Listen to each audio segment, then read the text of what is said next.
A ver si Empezar a grabar. muy bien. Le Bienvenidos a re- todos.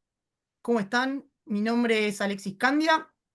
Hoy junto a Karim vamos a estar brindándoles esta charla introductoria sobre Bitcoin en este espacio organizado por la ONG Bitcoin Argentina, una ONG que ya tiene más de 12 años en el ecosistema, nace en 2013. Es una ONG con una finalidad puramente educativa que tiene diferentes propuestas.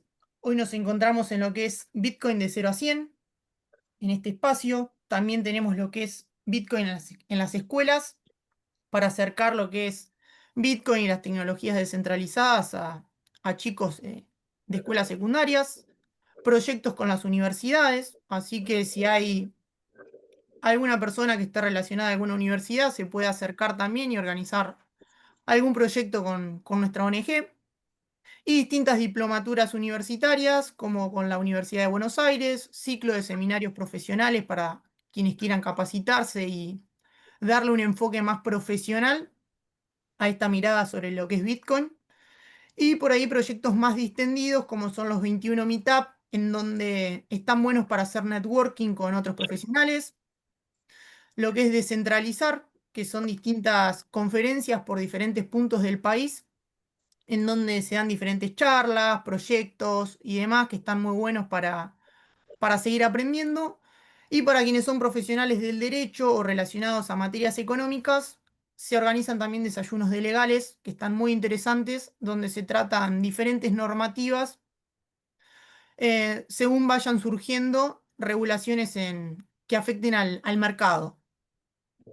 La idea de hoy es principalmente o el enfoque que le queremos dar es que esto sea una charla, que se animen a preguntar, que levanten el micrófono, que nos interrumpan o que nos dejen las preguntas en el chat y las vamos resolviendo a medida que va surgiendo que vaya fluyendo la charla, pero haciéndoles hincapié en que se animen a preguntar, que esto sea una charla, un ida y vuelta, que va a estar bueno e inclusive nos va a servir a ambas partes. No sé si alguno ya tiene algo de conocimiento en lo que es Bitcoin y demás. Ahí nos van poniendo algunos pulgarcitos para arriba. Aprovecho a saludarlos a Perfecto. todos. Yo soy Eso Karim y menos. voy a estar dando soporte a esta charla, así que voy a estar atento al chat. Como decía acá nuestro speaker del día, la idea es que pregunten si tienen algún tipo de cosa que no les quedó clara, lo pueden tirar en el chat y nosotros vamos a ir tomando eso y tratar de hilarlo para llegar a buen puerto. Ahí les preguntamos si alguno ya tenía alguna experiencia en algo relacionado a lo que es la tecnología blockchain o a cripto. Bien, ahí nos dicen por el chat que hay experiencia. Nos gusta aunque sea Perfecto. conocerlos un poquito como para saber qué nivel de detalle les interesa a ustedes. Ahí Bueno, muy todas bien. también nos dice que hay un poquito de conocimiento. Joan también, experiencia mínima. María, muy bien. Perfecto. Hoy Bueno, estamos en un día interesante, estamos súper subidos al sí. hype, podemos decir. Para que vayan sabiendo un poco cómo vamos a organizar la clase de hoy, la charla de hoy, vamos a hacer un poco de enfoque en lo que es la parte histórica, tratando de no cansarlos, de no abrumarlos con los detalles, los datos y demás, pasando luego a lo que es Bitcoin, un poco la filosofía, el funcionamiento, los componentes que esto tiene, algunas soluciones que vienen a respaldar o complementar el funcionamiento de Bitcoin y un poco de lo que es el tema de seguridad a la hora de manejarse en el ecosistema. Y luego al final le dejamos un espacio para si hay alguna pregunta puntual o algún tema que no quedó claro para volver a resolverlo. Bien, empezando un poquito con lo que son las funciones del dinero, ¿no? Cuando uno tiene dinero enfrente, quiere que cumpla tres funciones principalmente, que sea un medio de cambio, es decir, que lo pueda utilizar para conseguir nuevos bienes, para poder, para lo que sea, ¿no? Algún servicio, algún bien, lo que fuese.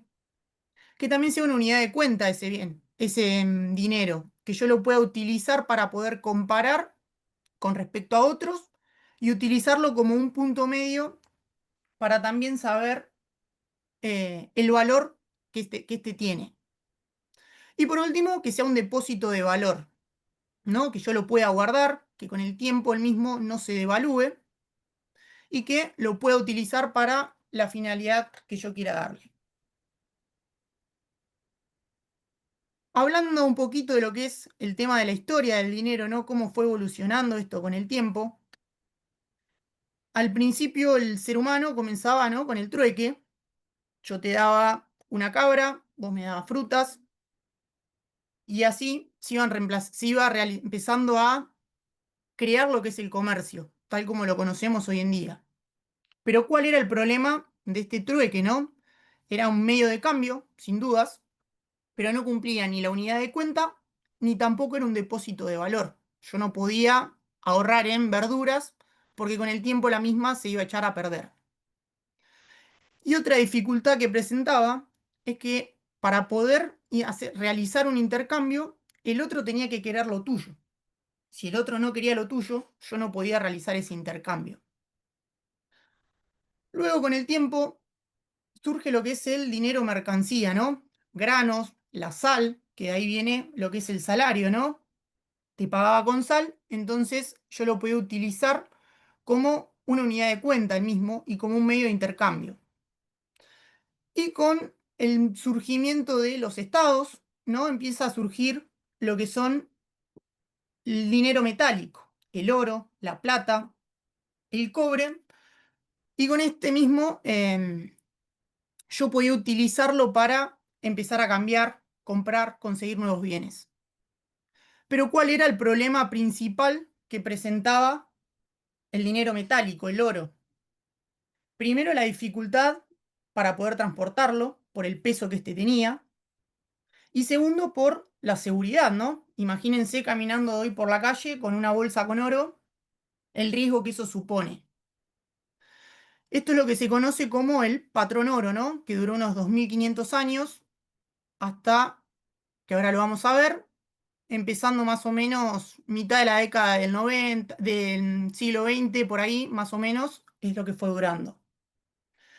Este dinero metálico empezó a ser reemplazado por los estados modernos, en donde la persona entregaba la propiedad de ese oro a los bancos de los estados y los estados a cambio le daban un billete, lo que se conoce como el dinero fiat, ¿no? Un dólar, un peso, una libra, la moneda que ustedes quieran ponerle el nombre.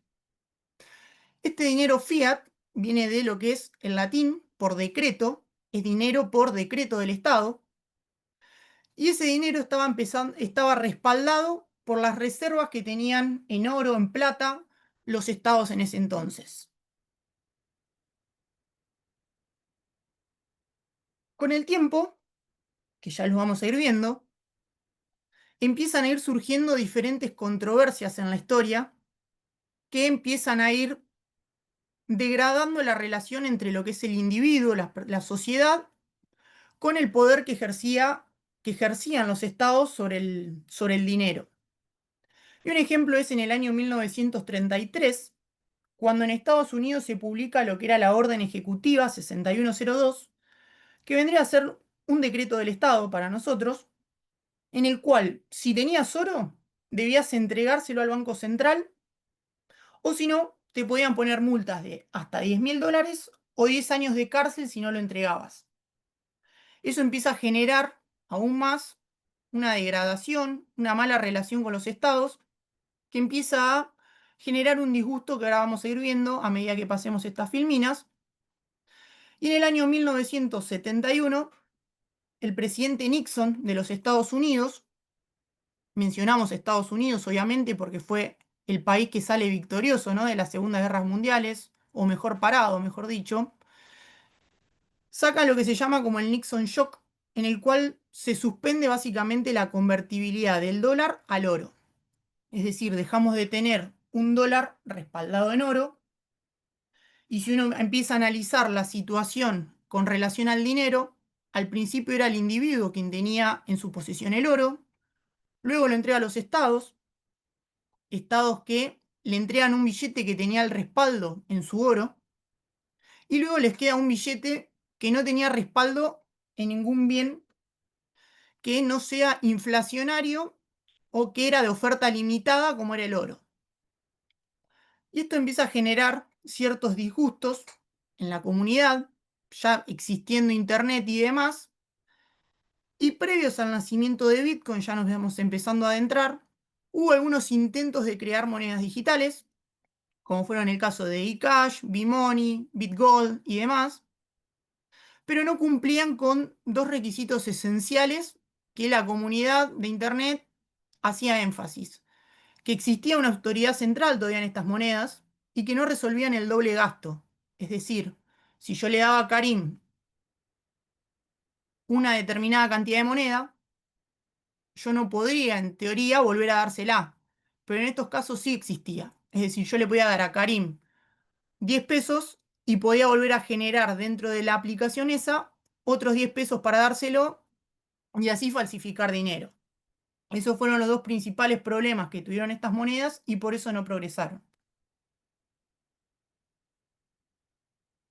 Además, teniendo en cuenta estas ideas y post-shock de Nixon, en la década del 80 comienzan a surgir diferentes foros de Internet, lo que se conocen como rebeldes informáticos, cyberpunks o ciberanarquistas, que comenzaban a debatir en distintos foros de Internet respecto a la filosofía del dinero, quién debería tener el poder del mismo y demás.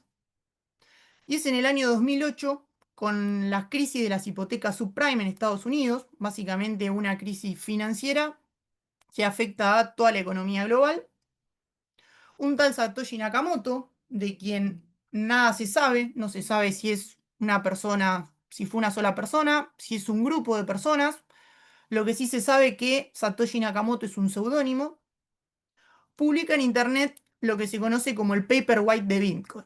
Es básicamente un libro blanco en el cual se explica toda la filosofía, el funcionamiento de lo que es Bitcoin, y básicamente tenemos un sistema de pagos electrónicos sin intermediarios.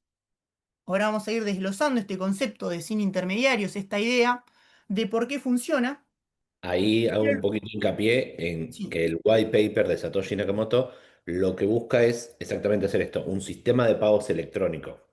Ya desde la génesis de esta tecnología se busca resolver el problema del doble gasto. Entonces, el enfoque de esta criptomoneda, que después surge en el resto, digamos, radica en solucionar ese problema.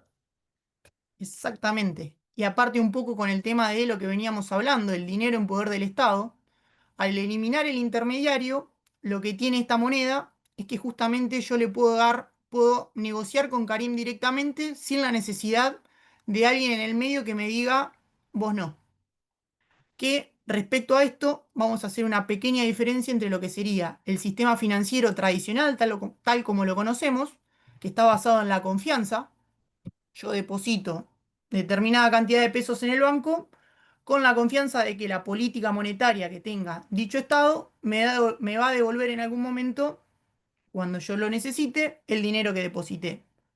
Y Satoshi, dentro de lo que es el Paperwhite de Bitcoin, él escribe y dice en una parte de este libro blanco que es necesario un sistema de pago electrónico basado en el consenso, en lugar de la confianza.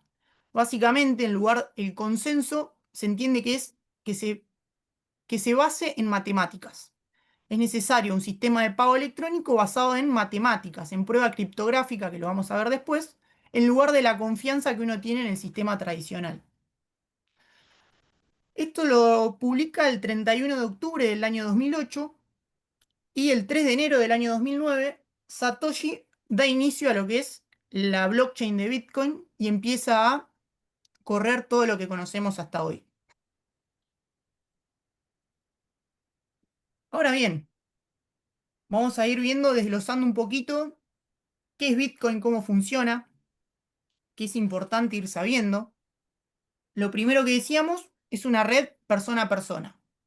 Entonces, ¿cómo yo puedo confiar, si se quiere, en una persona que no conozco? Y esto es gracias al consenso. Ya la red de Bitcoin está programada de una forma en la cual yo no puedo mentirle a la misma. Yo no puedo crear un nuevo gasto que ya hice y tampoco hay intermediarios que me digan vos no podés transferir esa cantidad o no podés hacer uso de la misma. Eso en parte se logra gracias a una blockchain, que ahora vamos a hacer hincapié en que es una blockchain, pero básicamente lo que logramos gracias a esta blockchain es eliminar a los intermediarios. Vamos a pasar y después vamos a volver a esta filmina para que ustedes tengan idea. Una blockchain es una base de datos. Es básicamente un cuaderno en el cual yo voy a ir escribiendo datos y solo puedo ir escribiendo esos datos para adelante. Yo no puedo borrar ni lo que ya puse, ni puedo arrancar ningún tipo de hoja porque cada hoja tiene relación con lo que yo ya puse anteriormente. Esa base de datos, que es la blockchain, la cadena de bloques, está distribuida entre diferentes personas que en realidad son los nodos. Un nodo es básicamente un programa de computadora, que es un cliente Bitcoin, el cual yo instalo en mi computadora. Tiene diferentes características que después lo vamos a hablar si les interesa, pero básicamente lo que hace el nodo es tener una copia, un registro de esa base de datos y es básicamente va a dar copia fiel del que el contenido que tiene en su interior es verídico. Además, esa base de datos está protegida por criptografía. Básicamente lo que hace la criptografía es tomar los datos que tiene en su interior, los deforma y devuelve una cantidad de letras y números mezcladas que tiene un significado determinado y solo quien lo ingresó es el que puede descifrarlo. Y por último, esta base de datos también es organizada o conectada entre sí por diferentes eslabones como si fuera una cadena y por eso se llama cadena de bloques. Acá les traje para que veamos lo que es, vamos a hacer, Hasta ahí, ¿cómo vienen? Pueden escribirnos en el chat si tienen alguna pregunta o quieren que repasemos algo antes de ver el ejemplo de la cadena de bloques exacto. que Vuelvo a repetir, siéntanse en total libertad de interrumpir, de preguntar, eso no hay problema. muy bien, Mauricio. El resto, Perfecto. Bien, se pone cada vez más interesante. acá todo lo que tiene que ver con las tecnologías blockchain y en particular Bitcoin, cuando uno más lo estudia, empieza a como meterse cada vez más adentro y es como como si fuera una cebolla. Uno empieza a estudiar un tema, eso desemboca en otro tema, uno profundiza en algo técnico y bueno, se tiene como distintas aristas, desde, ya decimos, algo técnico hasta algo filosófico, cómo va a impactar en la gente, o sea, hay para todos los gustos, ¿sí? Sí, totalmente. Y esta es quizás la parte más técnica de la charla, ya después se va volviendo más Ahí tranquilo, más relajada. Mauricio nos dice, imposible no fanatizarse. La verdad que sí. Bueno, miren, esto lo que tenemos acá es básicamente una demo de Ahí, blockchain. sí, ahí no se está viendo Ah, no se ve, perdón. tu Ahí pestaña. Sí, compartimos. Vamos a compartir pantalla directamente. Ahí se ve. perfecto. Perfecto. Bueno, miren, hoy cuando hablamos de lo que eran los bloques, los nodos, básicamente lo que es la cadena de bloques, Satoshi, por ejemplo, lo que hizo fue crear el bloque, el primer bloque de Bitcoin, le vamos a poner. Primer bloque de Bitcoin. Esto es lo que hizo Satoshi, ¿no? Entonces, cuando Satoshi da inicio a lo que es la cadena de bloque, gracias a la criptografía, el primer bloque de Bitcoin pasó a tener este código deformado, largo, que es gracias a un algoritmo criptográfico que se llama SHA-256. Lo digo a modo de mencionarlo por si a alguno le interesa profundizar en el tema. Y cuando, por ejemplo, la cadena de bloques agregó el segundo bloque, vamos a notar que hay una relación entre el bloque génesis y el segundo bloque, ya que cada bloque tiene el hash anterior, que es este, si comparamos 99AC con 99AC, este segundo bloque tiene lo que es el hash del bloque anterior. Pero además, el bloque nuevo tiene lo que es un nuevo hash, que ese es el hash de este bloque segundo. Y si yo lo hago así sucesivamente, acá pongo tercer bloque, vamos a ver que el hash anterior del tercer bloque trae el hash del segundo, y así sucesivamente. ¿Se entendió hasta acá?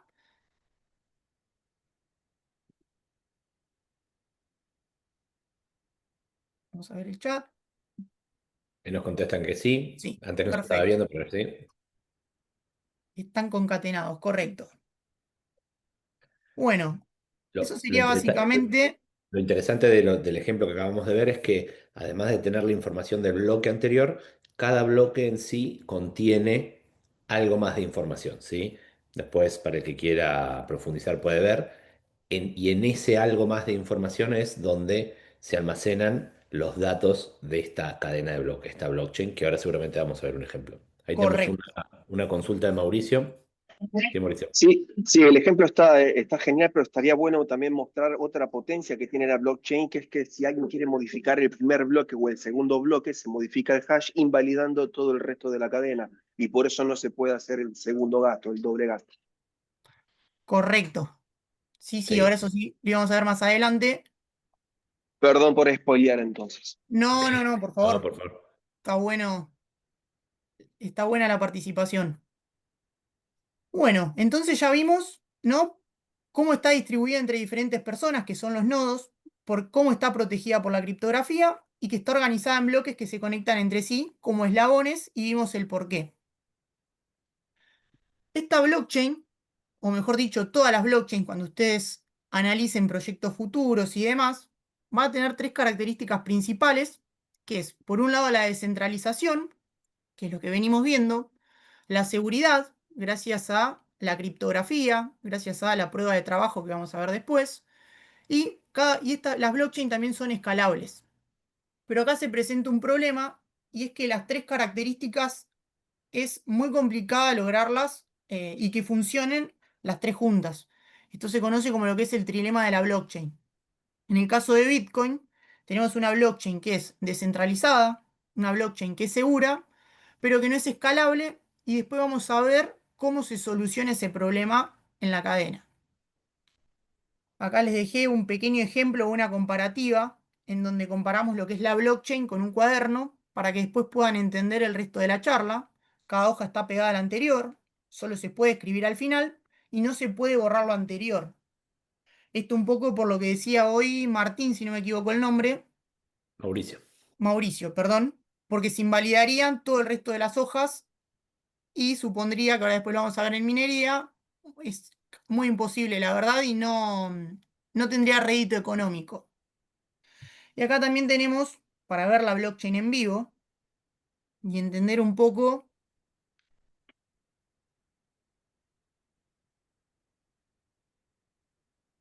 de una forma más gráfica cómo funciona.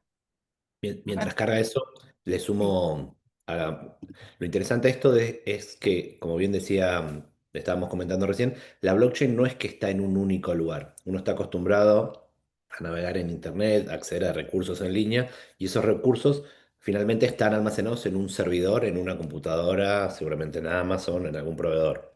Lo interesante de esta tecnología es que al ser descentralizada, hay N copias, miles de copias de toda la blockchain en esos nodos que están repartidos por todas partes del mundo. ¿Quiénes corren los nodos? No sabemos. Gente que aporta su cómputo a la red de forma desinteresada. Podemos charlar después un poquito si es realmente así o no. Pero lo interesante es que hay una copia de la blockchain distribuida por todos lados. Entonces, por más que se apaguen ciertas computadoras, se apaguen algunos servidores donde están corriendo los nodos de Bitcoin, es imposible frenarlo, ¿sí? Por más que pongan un bloqueo económico, ya han habido situaciones donde a países enteros han bloqueado determinadas cuestiones relacionadas con Bitcoin. Siempre hay otros nodos que están corriendo y permiten mantener esta red funcionando, ¿sí? Y tal es el caso que viene desde el bloque Génesis que comentábamos al principio, ininterrumpidamente, este experimento, podemos llamarlo de alguna manera, funcionando sin ningún tipo de interrupción, ¿sí?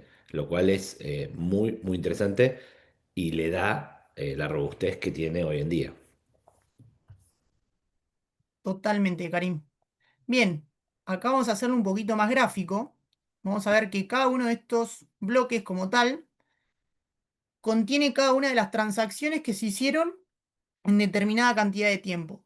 La blockchain de Bitcoin valida las transacciones cada 10 minutos.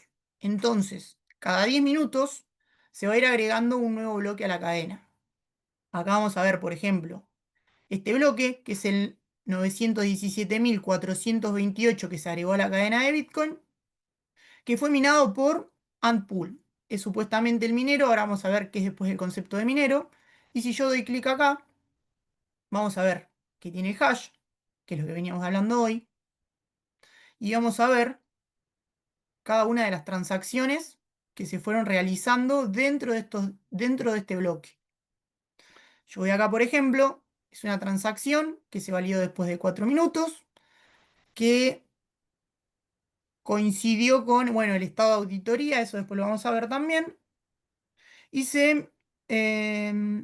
bueno, después no hay ningún dato más importante como para comentar, pero es importante que sepan, entiendan que dentro de cada bloque, que son estos, tenemos todas las transacciones que se hicieron o que el minero integró dentro de este bloque. Vamos a volver.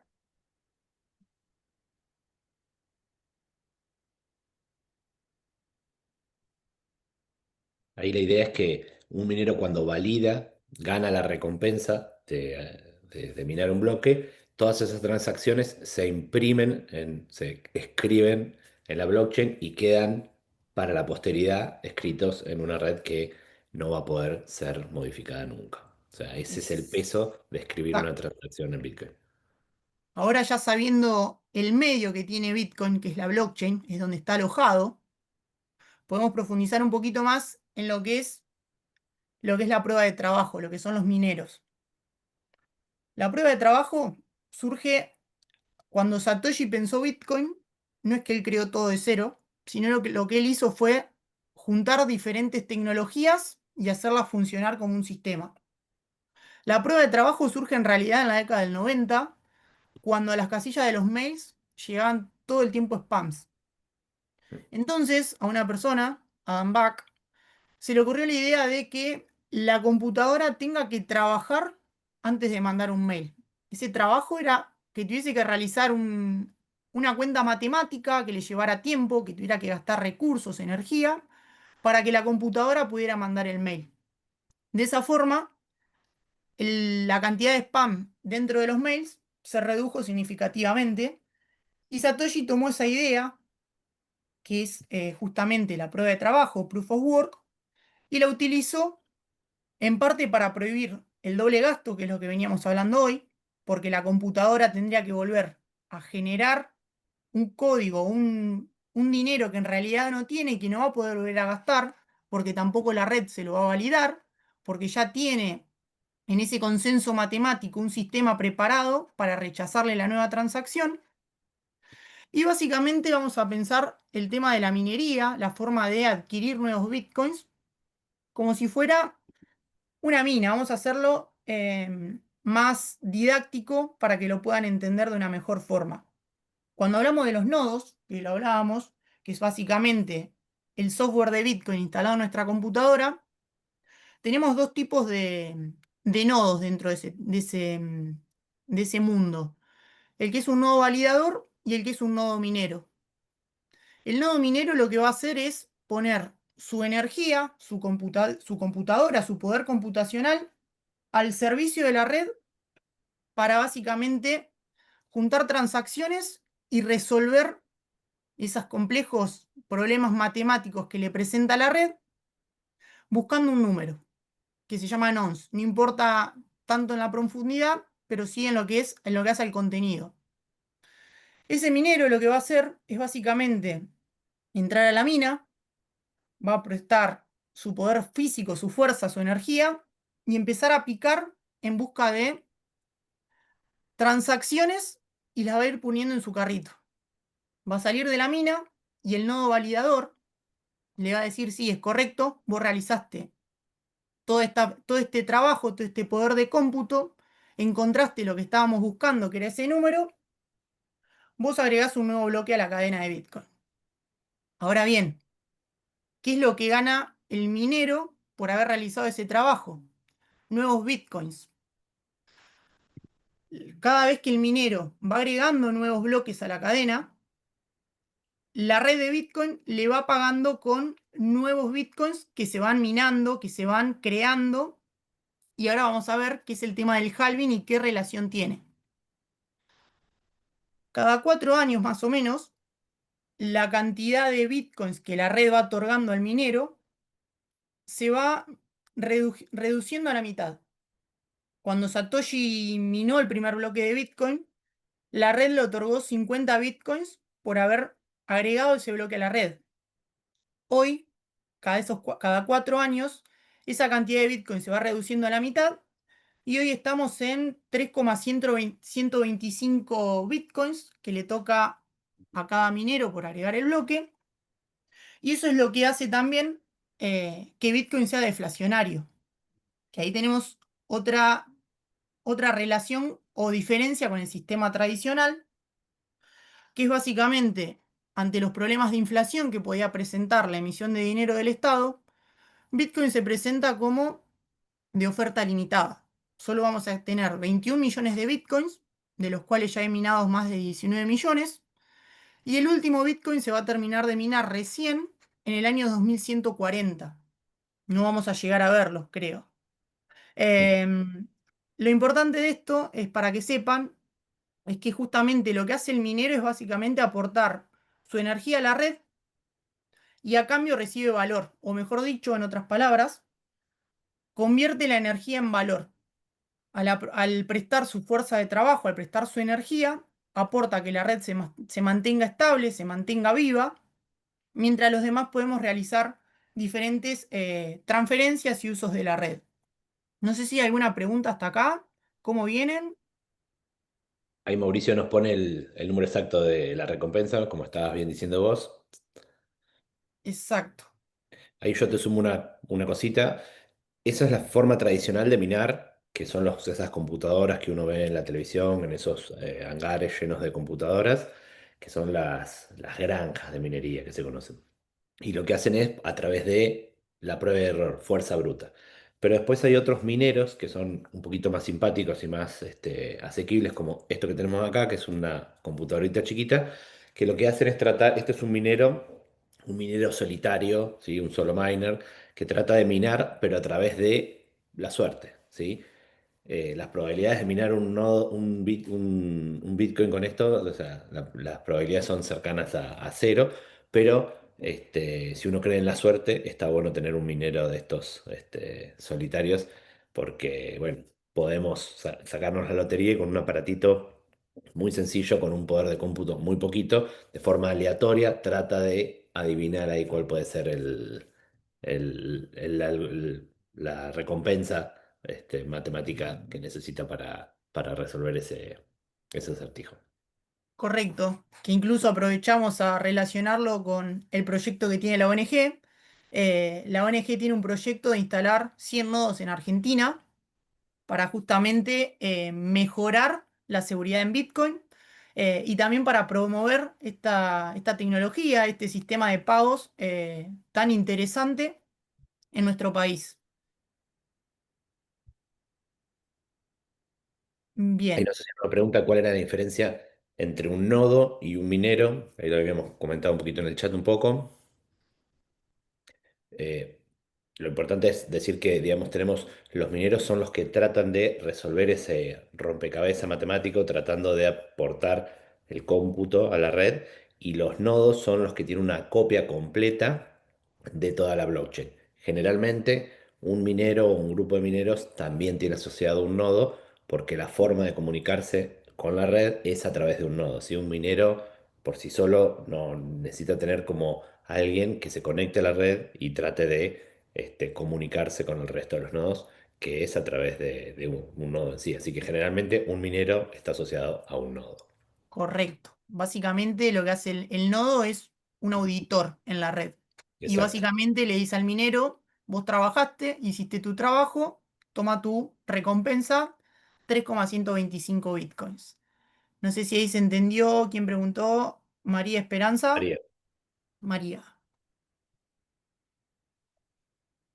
En sí, por eso tienen tan poca fama los nodos, por así decirlo, y nadie, digamos, tener un nodo no tiene asociado una recompensa económica, ¿sí? Porque no es que de alguna manera estamos obteniendo un rédito o la posibilidad de obtener un rédito. Estamos contribuyendo con la descentralización de la red, ¿no? Pero tiene algunos beneficios para poder generar cuestiones que tienen que ver con la privacidad, estamos comunicándonos de forma directa con la red, pero no hay un beneficio económico asociado. Exacto, un apoyo moral. Correcto. Bueno, siguiendo un poco con el tema de por qué es revolucionario Bitcoin, ¿no? Acá hicimos también una comparativa en lo que es el sistema tradicional y lo que es Bitcoin. Vamos a ver que en el sistema tradicional vamos a tener intermediarios, lo que son los bancos, los estados y demás. Y en Bitcoin, gracias a la blockchain y gracias al sistema de pagos descentralizados sin intermediarios, yo voy a poder transferir mis bitcoins o mis partes de bitcoins, que eso no lo mencioné, las partecitas de bitcoins, porque yo puedo transferir menos de un bitcoin, se llaman satoshis. Una parte de bitcoin se llama satoshi. Entonces yo puedo transferirle directamente a Karim X cantidad de satoshis sin la necesidad de un intermediario, como veníamos mencionando, que apruebe o que rechace la transferencia.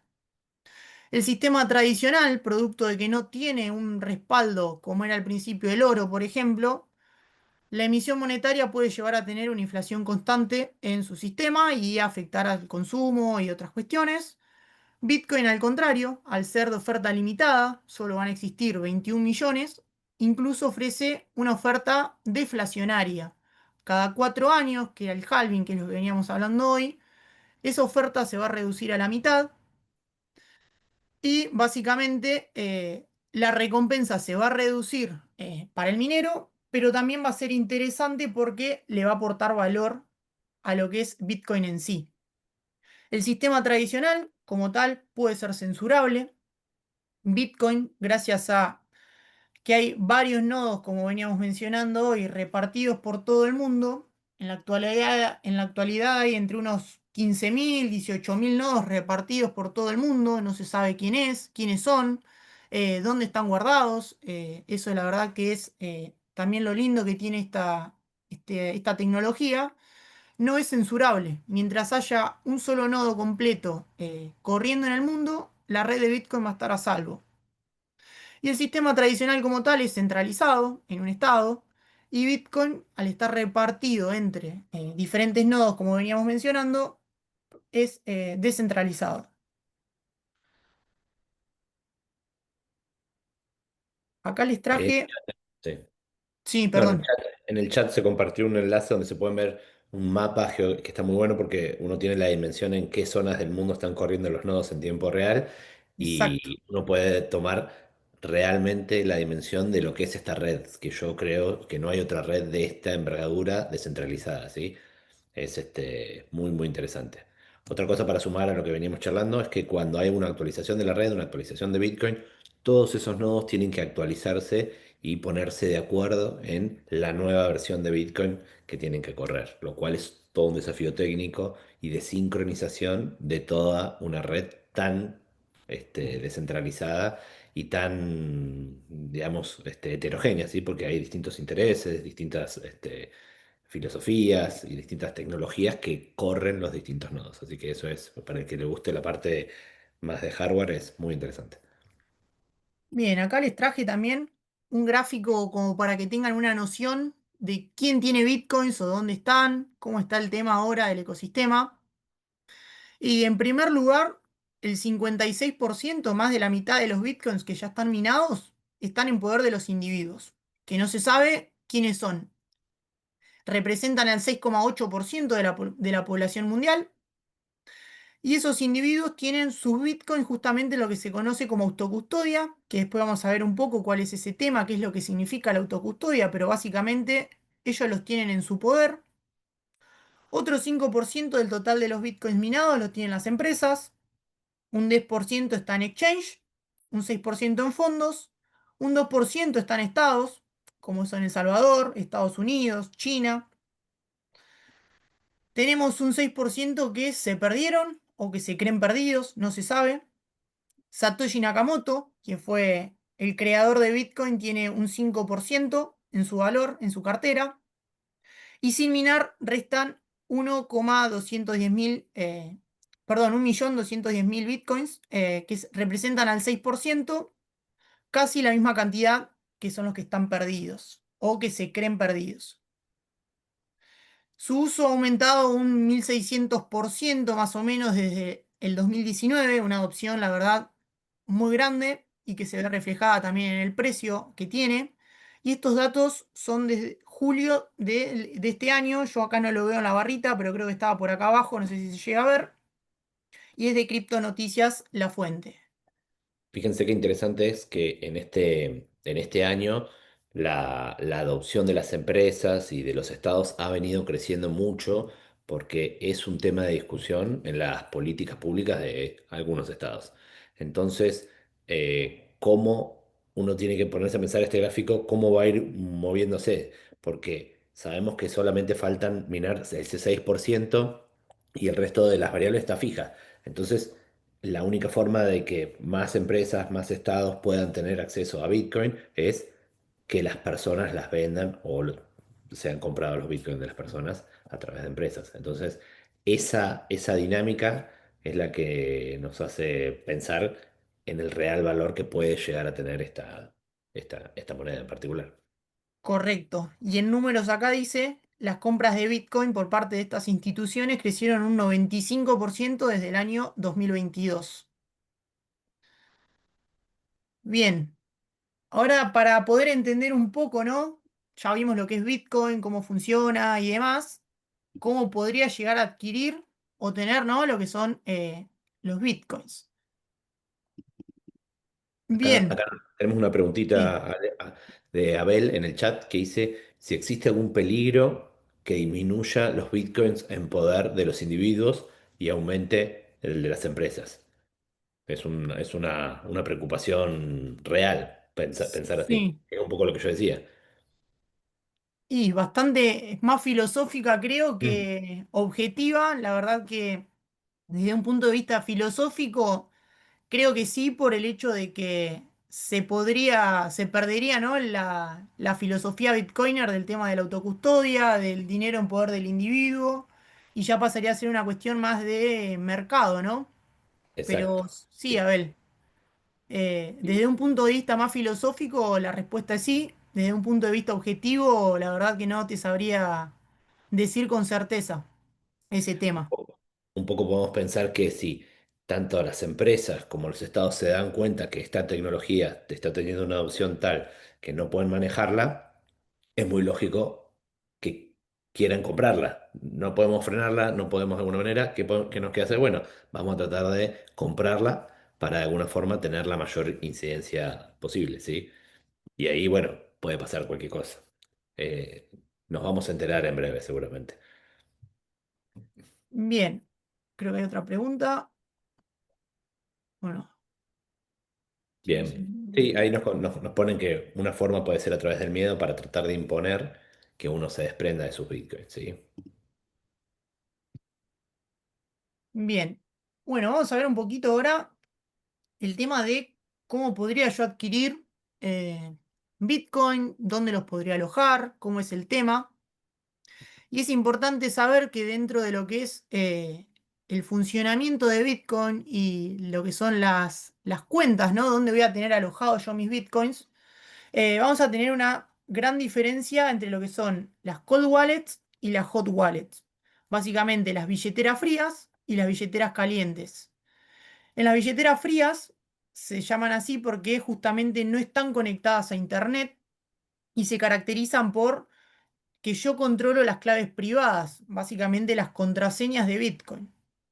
Y las hot wallet están conectadas a Internet y se van a diferenciar, que después lo vamos a hacer en profundidad, por si yo tengo el control de esas contraseñas o si otro tiene el control de mis contraseñas y las administra esa entidad.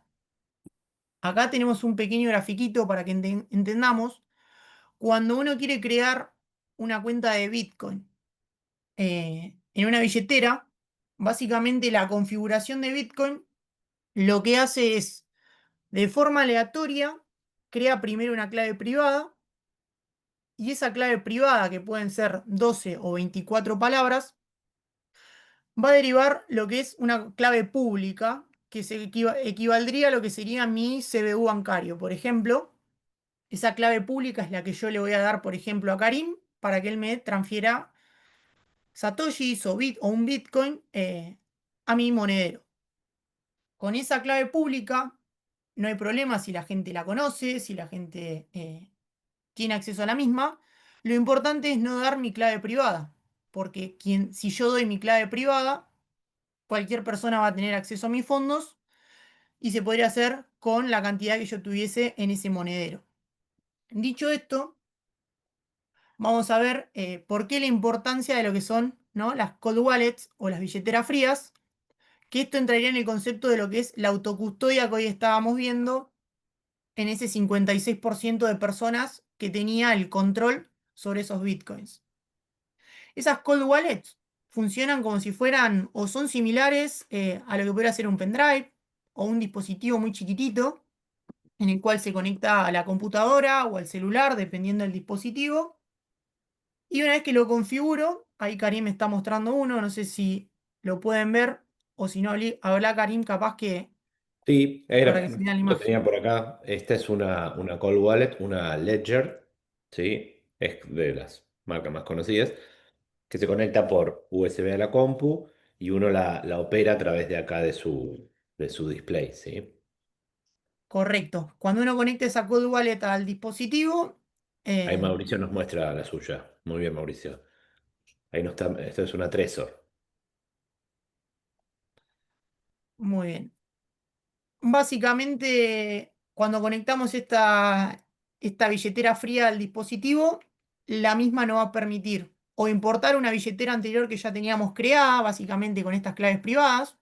Yo pongo las claves en la aplicación de esa billetera y con eso puedo restaurar el monedero con los fondos que tenía guardados. O puedo crear una nueva billetera en la cual me va a brindar primero mis claves, las claves privadas, las contraseñas que yo voy a tener que guardar y luego voy a tener la clave pública que va a ser la que yo puedo compartir para que me transfieran los fondos. Tenemos diferentes marcas, Ledger, perdón, Trezor, Jade Wallet, Bitbox, entre muchísimas otras. Cada una tiene diferentes interfaces, pero la finalidad es la misma. Y después tenemos lo que son las billeteras calientes, que son las que están conectadas a Internet y que por ende son, en teoría, las que pueden estar más susceptibles a algún tipo de ataque. Tenemos dos tipos de billeteras calientes, que son las billeteras de software, en las cuales siguen siendo autocustodiadas por el usuario. Yo me descargo, por ejemplo, Blue Wallet en mi celular y sigo los mismos pasos que mencionaba anteriormente. Puedo restaurar una billetera o crear una nueva. Me va a dar 12 palabras, por lo general en este tipo de billeteras, y voy a tener la posibilidad de comprar o transferir bitcoins. Existe otro tipo de billeteras como es Aqua Wallet o Green Wallet. Hay muchísimas en el mercado, pero por lo general estas son las de mayor confianza y puramente de Bitcoin. Y después vamos a tener, que acá hay una discusión de si son hot wallets o no, el tema de los exchange, que básicamente son custodiadores de mis claves privadas. Yo inicio sesión en un exchange X y luego de un proceso de KYC, que se conoce como conocer al cliente y demás documentación, pierdo mi anonimato, pero con, si se quiere, la tranquilidad o no, dependiendo del punto de vista de cada uno, de que ellos van a custodiar estas claves privadas que genera la billetera y yo solamente me voy a hacer cargo de mi clave pública. Voy a iniciar con mi Face ID en la aplicación y el mismo, básicamente, el exchange lo que me va a dar es la garantía. Volvemos a hablar del tema de la confianza y no tanto del consenso, de que ese exchange me va a poder dar a mí la confianza de que mis bitcoins o cualquier otro tipo de moneda, otro tipo de cripto, está bajo respaldo. Por eso, una de las cosas que uno aprende, o una de las primeras cosas que uno aprende, mejor dicho, al ingresar en cripto, es que no son tus llaves, no son tus monedas, porque justamente no hay autocustodia en este tipo de casos. Después estará a disposición de cada uno, a libertad de cada uno, donde se sienta más cómodo, si teniendo un dispositivo guardado en algún lugar de la casa o donde fuese, y administrando sus claves públicas, si teniendo alguna aplicación en su teléfono que pueda tener todo el tiempo consigo y acceder a esos fondos, o una aplicación en la cual delegue esas claves privadas, esas contraseñas a un exchange y básicamente las tenga almacenadas en ese lugar. No sé si... Sí, lo Sí, interesante de esta tecnología es que nos da la libertad a nosotros de elegir qué es lo que queremos hacer, cuál es el nivel de seguridad que queremos permitir, cuáles son los riesgos que asumimos. Los exchanges, hay por ahí algunos maximalistas, gente muy fanática que no les gustan, no los demonizan, pero son necesarios para todo el ecosistema porque brindan un servicio, permiten confiabilidad para algún tipo de usuarios, nos permite también hacer intercambios, son, digamos, necesarios en todo lo que es el ecosistema, pero uno tiene que entender qué es lo que está comprometiendo, ¿sí? Entonces, bueno, sabrá cómo se va a organizar, qué cantidad va a tener en cada lado, para qué lo va a usar, si prefiere tener menos seguridad y más disponibilidad, si está regulado o no, de dónde viene el origen de esos fondos para saber si corresponde o no tenerlo en algún lugar que tenga relación con la persona en particular. Y lo lindo es que esta tecnología nos permite a nosotros ser partícipes activos y decidir exactamente qué es lo que queremos compartir y en qué medida. acá sí, María pregunta si uno lo puede comprar en un exchange a los bitcoins y lo puede sacar totalmente. De hecho, mucha gente lo hace. Después Exactamente, por la posibilidad. va en una cuestión de filosofía si quieren que sepa X entidad que vos tenés una determinada cantidad de bitcoins y que los retiraste hacia otro tipo de dirección. Pero lo interesante o quizás el punto a tener en cuenta es que al comprar en un exchange, el exchange tiene que cumplir con muchísima normativa de nivel no solo nacional, también internacional. Y dentro de esa normativa es justamente establecer procesos de conocer a tu cliente, que es lo que básicamente se hace con esto es prevenir lavado de activo y financiación del terrorismo. Yo por medio de esta normativa, o mejor dicho, el exchange por medio de esta normativa, al cumplir con estas, con esta información que le van requiriendo, va a incluir justamente tu identidad, documentación y demás. Y si no se lo comprabas, directo al Directamente un mismo. minuto. Sí, e inclusive hay páginas de confianza en las cuales se puede realizar la compra de forma anónima. Páginas descentralizadas de confianza relacionadas a Bitcoin en donde uno puede comprar sin tener que realizar procesos de conocer a tu cliente y exponer la identidad. Lo interesante es que uno, por ejemplo, para comprar para acceder a Bitcoin, o lo mina o se lo compra a alguien que ya lo tiene. Entonces ahí se abre, yo puedo, no sé, vender mi auto y alguien me da una wallet o me da las palabras directamente de una wallet y ahí están almacenadas, o sea, y ahí yo puedo acceder a esos Bitcoin y ahí es completamente anónimo y nadie va a poder trazar esa relación hacia mí. Pero o lo minamos o lo compramos de alguien que ya los tenga. Y puede ser un exchange, puede ser una de estas plataformas que comentan recién, o puede ser una persona como uno. Correcto. Yo Cada vez, directamente, sí, cada vez más no, el dinero fiat y el dinero que están manejando los bancos nos quitan esa posibilidad de trabajar de forma anónima, ¿sí? Las transacciones, al estar todo el tiempo mediadas por terceros, uno no puede ir a comprar y no dejar ningún registro. Bueno, esta tecnología nos permite también hacer eso. e inclusive otra metodología es, yo lo conozco a Karim, Karim tiene determinada cantidad de Bitcoin, yo necesito Bitcoin, podemos realizar la transacción persona a persona que es un poco de lo que es también la filosofía de Bitcoin, un sistema de pagos electrónicos persona a persona y descentralizado. Bien, no sé si quedó alguna duda relacionada a lo que es billeteras y demás. Esto de todas formas, los segundos jueves del mes, en este caso la semana que viene, la ONG presenta también una charla dentro del espacio Bitcoin de 0 a 100, específicamente de billeteras, por si alguno tiene alguna duda más puntual o quiere saber, está bueno para profundizar desde esa área esa clase. Bien. Bueno, parece que no quedó ninguna Aprovecho a pregunta. preguntar a los que están acá conectados, que ya somos, fuimos 21, ahora somos 20. Ustedes normalmente, o sea, los que tienen Bitcoin los han comprado en exchange. ¿Quieren contarnos ahí un poquito cuál fue su derrotero?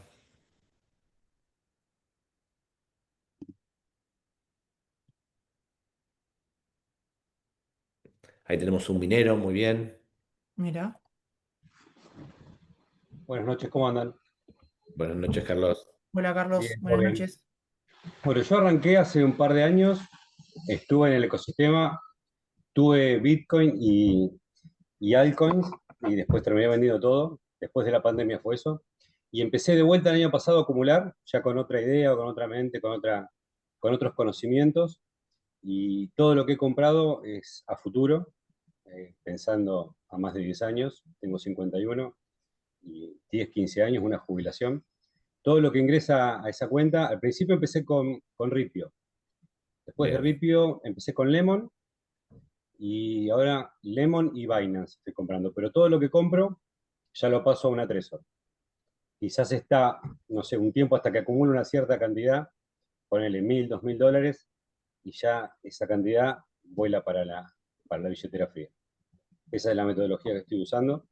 Eh, este mes no sé cómo va a estar porque este mes está todo muy arriba. A nosotros nos complica mucho el tema del cambio, porque el dólar obvio. cripto hoy por hoy está hasta 100 pesos más de lo que es el dólar MEP o lo que es el dólar, cualquier tipo de dólar. Y bueno, no sé cómo va a estar ahora porque estaban pasado a pesos, estábamos hablando de casi 180, 180 y pico de millones de Bitcoin. Yo compras mensuales de aproximadamente entre 1.500 y 2.000 dólares. Ese es más o menos el promedio que yo le estoy dedicando al ahorro, esa es la capacidad de ahorro en Bitcoin. Y decidí dejar de diversificar y solamente estoy autocustodia de Bitcoin. Eso es más o menos un resumen muy cortito y aprendiendo día a Buenísimo, día, ¿no? Carlos. Todo lo que hice fue autodidacta y este es mi tercer encuentro de 0 a 100 y cada vez me llevo un conocimiento nuevo o más experiencias. Pero bueno, básicamente es eso. Compro en exchange y se va a la billetera fría cuando el monto más o menos eh, creo que no es para tener una billetera. Exacto. Gracias por Perfecto. compartir, Carlos. Ahora te falta tener un nodo, así que te esperamos que te sumes a Sí. alguna. No, sí, seguramente. Me faltan los conocimientos para implementar un nodo. Pero bueno, ya van a llegar. Aprovecho a complementar, ¿no?, la idea de lo que decía Carlos. Cuando uno tiene una billetera fría, ese dispositivo que hoy mostraba Karim, similar a un pendrive, es muy importante guardar en lugares muy seguros lo que son las contraseñas. Esas 24 palabras son la clave para no perder tus bitcoins, porque inclusive uno puede llegar a le puede pasar cualquier cosa con su dispositivo, con su Trezor, con su Ledger, pero teniendo esas claves es fundamental para poder recuperar los activos que uno tiene guardado dentro de esa billetera. No es el dispositivo en sí el que tiene los bitcoins, eso es importante también aclararlo, sino que son las claves con las cuales yo voy a poder recuperar los activos que tengo guardados. Después había, Disculpe, bueno, yo en mi caso sí, yo tengo una copia guardada en mi casa y otra copia de las 24 palabras guardada en la casa de mis padres. Y Exactamente. excelente. Eso es muy un importante lugar porque uno puede donde mi perder papá, el donde dispositivo. mi padre está, y digo, si llegado el caso, y en mi familia de Bitcoin no hay gente, sí, a mi hijo mayor le estoy empezando a enseñar, por si a mí me llega a pasar algo, que sepa cómo acceder a ese dinero, a esa moneda. Bueno, después Excelente, al eso es fin, muy importante. más al final de la charla, Carlos, te va a servir. Vamos a dar algunos tips, ¿no? Sobre ciberseguridad, autocustodia y demás, fundamental en estos tiempos. También decían que, bueno, que María compró algunas criptos por algunos exchanges de acá de Argentina. Ujú. Eh, Acá Gabriel también tiene una mentalidad a largo plazo, ¿no? Como una reserva de valor de estos Bitcoin. Y bueno, continuando un poco con la charla de hoy, hoy les mencionaba, ¿no? Que la blockchain se caracterizaba por tres cosas: la descentralización, la seguridad y la escalabilidad, ¿no? Pero que esas tres funciones era muy difícil o casi imposible que funcionaran de manera conjunta o desde el inicio. En el caso de la blockchain de Bitcoin se caracteriza por la descentralización y la seguridad, pero le faltaba el tema de la escalabilidad, cómo podíamos llegar a mayor gente en el mejor tiempo y al menor precio posible. Esto lo vamos a mencionar simplemente para que lo sepan, no es algo fundamental al iniciarse en Bitcoin, pero está bueno que entiendan qué soluciones empiezan a nacer relacionadas a la blockchain de Bitcoin y al ecosistema. Para solucionar esa escalabilidad, una de las funciones que aparece es Lightning Network, que básicamente lo que hace Lightning es ofrecernos un canal aparte, pero relacionado a Bitcoin.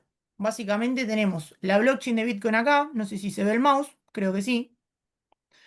Y lo que se hace por medio de otro nodo separado es abrir un canal de pagos separado de la cadena. Entonces, yo le puedo dar a Karim determinada cantidad de satoshis e inclusive sumarlo a Carlos, por ejemplo, a este mismo canal y realizar diferentes transacciones a muy bajo costo de comisión y en tiempo real. Entonces, de esa forma estoy ganando la velocidad de la transacción, puedo pagar en el momento e inclusive puedo hacerlo a bajo costo. Yo lo que transfiera no voy a tener que pagar una cantidad, un fee, un interés de más muy caro para realizar la misma. Y de esa manera se contribuye a reducir, ¿no? La congestión de la red principal, que básicamente mencionábamos que cada 10 minutos se va validando un bloque. Imagínense si a futuro tenemos millones de personas queriendo realizar transacciones, los mineros no darían abasto. Entonces empiezan a crear estas soluciones de capa 2 que se conocen para poder justamente complementar a Bitcoin dentro de la misma red.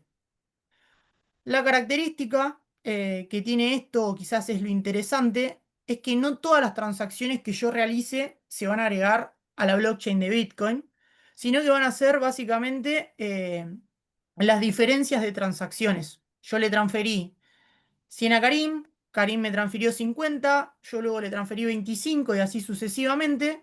Y una vez que se cierre ese canal de Lightning, lo que se va a hacer es realizar las restas y sumatorias correspondientes entre mi billetera, la billetera de Karim, y esas diferencias o esas transacciones son básicamente las que se van a notificar a la red de Bitcoin y las que efectivamente van a quedar eh, inscriptas en dicha blockchain. No sé si se entendió, si tienen alguna duda. Esto es quizás una de las partes más avanzadas de lo que vamos a ver hoy. No es tan necesario, no es tan necesario que lo entendamos a profundidad, simplemente se lo trajimos para mencionarlo y para que sepan qué soluciones comienzan a existir relacionadas a Bitcoin. Bien, esto acá, Carlos, si no me equivoco, le puede llegar a interesar, inclusive a quienes estén iniciando. Esto está bueno hacer siempre hincapié en el lado de la prevención, ¿no? Más cuando uno se está iniciando en el tema de Bitcoin, en el ecosistema. Prevenir estafas o tener las herramientas necesarias para saberlos, eso está muy bueno. De hecho, la ONG hace mucho hincapié en el tema de prevenir.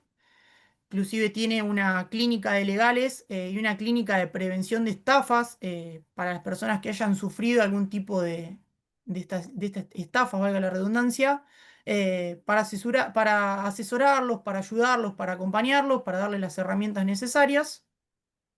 Se me salió la... Estás compartiendo bien, ¿eh? Estás ¿Sí? sola. Ah, De a se me poquito. cambió a mí la Sí. imagen por eso. Ahí está. Disculpen el imprevisto, se me había cambiado la imagen a mí. Y bueno, como les mencionaba, algunos consejos prácticos para que tengan en su día a día con respecto a de los criptoactivos, respecto al cuidado de nuestra identidad, ¿no? Relacionada a lo que es el ecosistema. Cuando uno ve, por ejemplo, conclusiones que realizó el FBI con datos del año pasado, del 2024, hubo pérdidas relacionadas a los 16.600 millones de dólares relacionadas a lo que es criptoactivos, con un aumento del 33% respecto al 2023.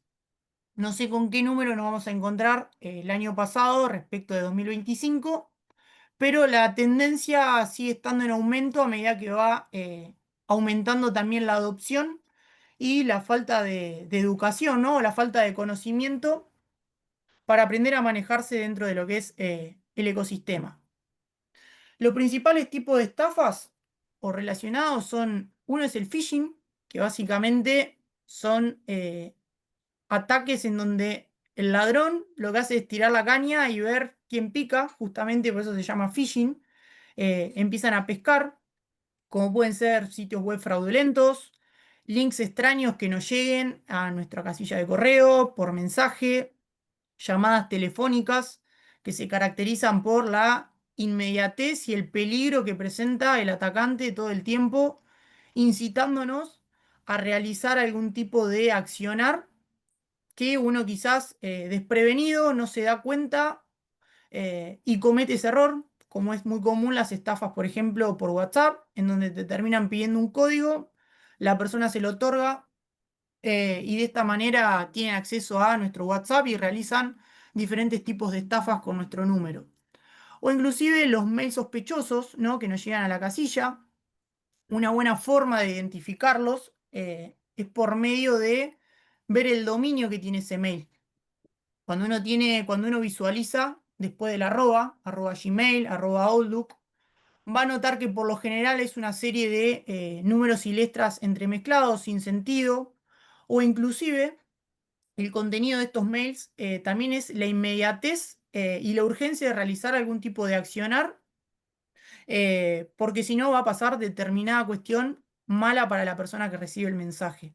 Esa es una de las quizás principales características. Las otras puede ser te ganaste determinada cantidad de bitcoins, de dinero, lo que sea, y uno cuando hace clic y completa los datos, en realidad lo que está haciendo es otorgar acceso a la cuenta que está solicitando el estafador. Otra cuestión o otro tipo de estafa que es muy común en nuestro país y en el ecosistema en general son los esquemas Ponzi o las estafas piramidales, que básicamente lo que te prometen estos esquemas son intereses o ganancias con un porcentaje exorbitante del 30, del 50, del 120 por ciento en base al capital que uno ponga. Pero lo cierto es que este tipo de esquemas no tienen una base fuerte o un sistema, no están fundados eh, en un objetivo económico. En realidad, se sustentan en base a quienes van ingresando desde abajo de la pirámide. No sé si estoy siendo claro. Justamente lo que tienen es que por medio de estas estafas, la gente va ingresando dinero que le da a una determinada persona y ese dinero va llegando a la cúspide de la pirámide y va financiando a los cabecillas de la estafa, que en realidad justamente lo que están haciendo es, cuanto más dinero ingrese a este esquema, más dinero me voy a poder llevar y la rentabilidad en realidad es inexistente. Sí, quizás al Bien. principio algunas personas le devuelven dinero, pero es dinero que puso otra persona y que no tiene ningún objetivo ni sustento económico verídico. Una de las Lo formas... crítico en esta es ¿Cómo? que se necesita que constantemente esté ingresando más gente a esta organización o a este Exacto. esquema para sustentarlos de arriba. Entonces se tornan situaciones bastante críticas de familiares metiendo amigos, gente, con tal de ellos salvarse. Y bueno, ahí se complica bastante. Ya hubo bastantes casos en nuestro país de estos tipos de estafas y está bueno tener las herramientas y hacer hincapié en esto, ¿no? Desde el tema de la prevención. Y como les mencionaba, una buena forma de poder identificar cuándo es una estafa piramidal es primero haciendo hincapié en que ofrecen una alta rentabilidad en muy poco tiempo y la alta rentabilidad es exorbitante, inclusive más alta en relación a lo que son las tasas en dólares que ofrecen los bancos y entidades legalmente autorizadas a funcionar. Y otra manera de poder identificar cuando se trata de una estafa piramidal es identificando por medio de la Cámara Nacional de Valores, la CNV de nuestro país, si esa supuesta empresa está inscripta para poder operar y ofrecer lo que está ofreciendo. Se van a encontrar que cuando aparecen este tipo de empresas, ninguna está inscripta en CNV, no tienen la autorización legal para funcionar, porque justamente son una estafa y está bueno que cuenten con estas herramientas para poder detectar si alguna vez les llega a pasar algo relacionado, para poder identificar el problema y no caer en el mismo. Y para también ya ir terminando esta parte, otro de las principales estafas que se encuentran en el ecosistema, no relacionadas a Bitcoin, pero está bueno que si alguna incursiona en otro lado tenga estas herramientas. Son proyectos quizás más de DeFi, más de finanzas descentralizadas, como es el Rug Pool, que es básicamente un tirón de alfombra o un tirón de soga, en donde los creadores del proyecto retiran los fondos de la moneda que crearon y dejándoles un token sin valor a quienes pusieron dinero. Y otro de las estafas o fraudes que existen en el ecosistema son básicamente las subidas y bajadas repentinas, en donde un grupo de personas que están asociados ilícitamente compran grandes cantidades a un bajo precio para luego vender de golpe y dejar básicamente en pérdida a todos los demás poseedores de la moneda que hayan tenido, del token que hayan tenido. Bien, no sé si hay alguna pregunta relacionada al tema. No sé si tienen ¿Alguna duda de estos alguna últimos que duda. acaba de comentar? ¿Qué les suena? Hemos tenido un ejemplo cercano hace relativamente poco.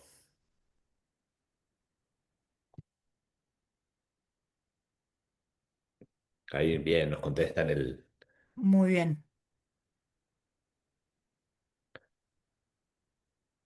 excelente. ¿Alguna otra consulta que tengan de esto que acabamos de hablar de lo que tiene que ver con la seguridad?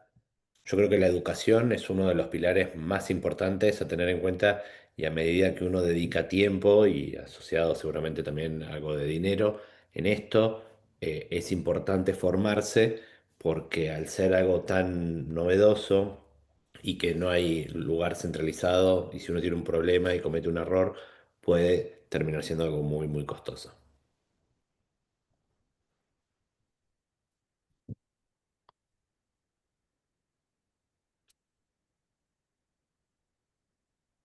Ahí nos hacen una pregunta sobre más o menos cómo es el pump and dump, que dice que solo funciona si hay alguien quien venda. Si no, no se podría ejecutar. Correcto. Sí, sí. Ahí lo que Sí, generalmente hacen es que de alguna manera gran cantidad de los tokens los tienen personas concentradas, hacen subir el precio con una demanda que generalmente es ficticia, en un contexto o en un exchange particular seguramente, y cuando la gente ve que está subiendo el precio, se mete y después, o sea, venden todo el supply que tienen y bueno, pasa lo que pasa. Importante aclarar que eso no es en Bitcoin, sino que es en el resto del ecosistema. Bitcoin lo que tiene justamente hoy Claro, en día es la garantía de que ese consenso matemático que hablábamos hoy, esa prueba criptográfica y todo el sistema como está desarrollado, tiene la robustez para brindarle seguridad no solo al mercado, sino al usuario de que su funcionamiento está validado. Bien, no sé si hay alguna otra pregunta. Estamos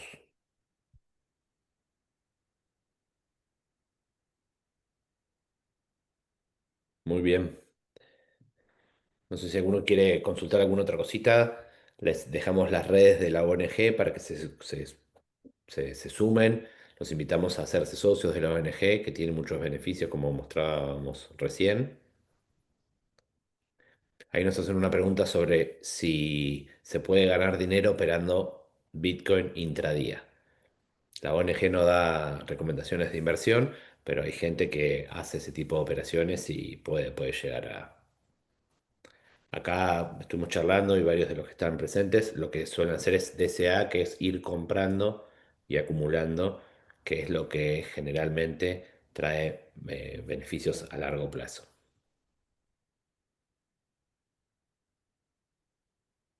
Bueno, no sé si hay alguna pregunta más, algún tema o algo que le haya quedado alguna duda para aclarar.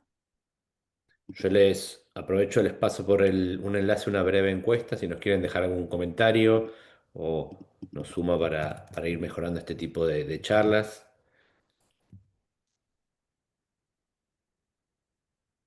Carlos, no sé si te ayudó la parte de un poco de lo que es prevención y demás. Excelente, excelente clase, la verdad, muy buena. Muy buen contenido. Muy Bueno, buena presentación. La verdad que me gustó mucho. muchas gracias. Buenísimo, Carlos, muchas gracias. Ahí nos Bueno, saluda también María. gracias María también. Gracias por el aporte. Como para seguir cerrando, les aconsejo que traten de estudiar de fuentes que sean, que les generen confianza, ya sean personas o entidades como la ONG. Información, como siempre, hay por todos lados, pero es importante entender y no tratar de saltarse pasos, ¿sí? Así que cuando les ofrezcan algo que brille mucho, seguramente es porque deberían estar desconfiando. Sí. Y también de vuelta a hacer hincapié, ¿no? En las redes sociales de la ONG, al ser al tener un objetivo educativo, lo que buscamos también por medio de esa educación es prevenir que caigan en cualquier tipo de estafas, que corran cualquier tipo de riesgo, que puede ser evitable, es la verdad, es la realidad. Y está bueno también ir incorporando conceptos que se van tratando desde las diferentes redes que tiene la ONG o cualquier otro medio de confianza que ustedes encuentren, para ir incorporando conceptos y adquiriendo conocimientos quizás de una forma más, no tan abrupta, de una forma más light, más tranquila. Y esa es también una buena forma de ir educándose, también adquiriendo el hábito. La verdad que eso se los recomendamos con Karim, y sé que también de la filosofía de la ONG también va por este lado. Así que bueno, no sabemos si tienen alguna pregunta puntual, si no ya vamos cortando. Un gusto, la verdad, haber Les agradecemos estar participado a todos los que estuvieron. totalmente. Llegamos a un pico de 22, así que estamos muy contentos. La sesión se comparte, sí, Darwi, la sesión queda grabada y luego desde la ONG la van a subir seguramente a YouTube. Eso queda grabado, así que Algunos también, suben, sí. si quieren escuchar clases anteriores que ya se dieron, pueden ingresar al canal de la ONG, y van a poder encontrar clases grabadas y demás. Hay mucho contenido, inclusive quien quiera profundizar en nodos y demás, hay explicación práctica de cómo crearlos y demás. Se los recomiendo. Así que bueno, un gusto. Genial. Los saludamos Ahí a todos. sí, les voy a dejar primero el canal de YouTube de la ONG en el chat y ya cerramos. Muy bien, chicos. Un saludo para todos. Esperamos cruzarlos en algún otro encuentro. Para los que estén en Buenos Aires y los que quieran acercarse, en noviembre hay una conferencia muy importante que se llama la BitConf, que es un lindo punto de encuentro para ver estos temas y otros más. Así que el que pueda, es súper recomendable que se pegue una vuelta. Bueno, gente, finalizamos por hoy. Muchas gracias. Luego. Hasta luego.